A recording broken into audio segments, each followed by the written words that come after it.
Tralalalar, une exposition interactive qui mêle création contemporaine et plaisir du jeu.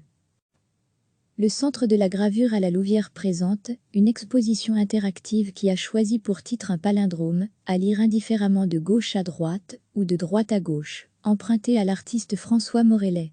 Tralalalar, jouant dans la collection rassemble des pièces de la riche collection du centre qui compte 14 000 œuvres.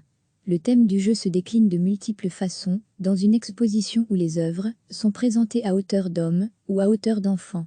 Des jeux réalisés par des graphistes ou des plasticiens rythment le parcours et invitent petits et grands à se livrer au plaisir du jeu. La pièce maîtresse de l'exposition est un labyrinthe imaginé par l'artiste Camille Nicole.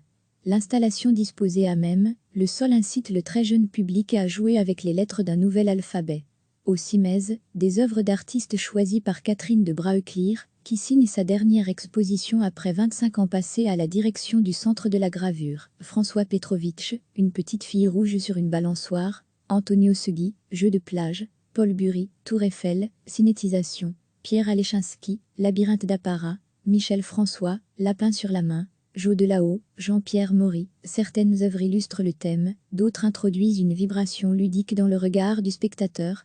Catherine de Braeuclir, directrice du Centre de la gravure, est au micro de Pascal Gauffot. Le Centre de la gravure à la Louvière présente une exposition interactive qui a choisi pour titre un palindrome, à lire indifféremment de gauche à droite ou de droite à gauche, emprunté à l'artiste François Morellet. Tralalalar, jouant dans la collection rassemble des pièces de la riche collection du centre qui compte 14 000 œuvres.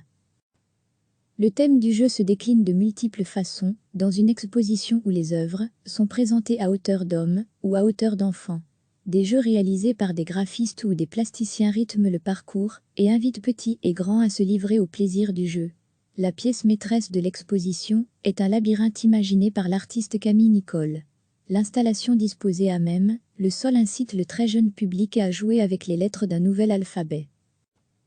Au Cimez, des œuvres d'artistes choisies par Catherine de Braeuclir, qui signe sa dernière exposition après 25 ans passés à la direction du Centre de la gravure. François Petrovitch, une petite fille rouge sur une balançoire. Antonio Segui, jeu de plage. Paul Bury, Tour Eiffel, cinétisation. Pierre Alechinsky, labyrinthe d'apparat. Michel François, lapin sur la main. Jo de là-haut, Jean-Pierre Maury. Certaines œuvres illustrent le thème, d'autres introduisent une vibration ludique dans le regard du spectateur.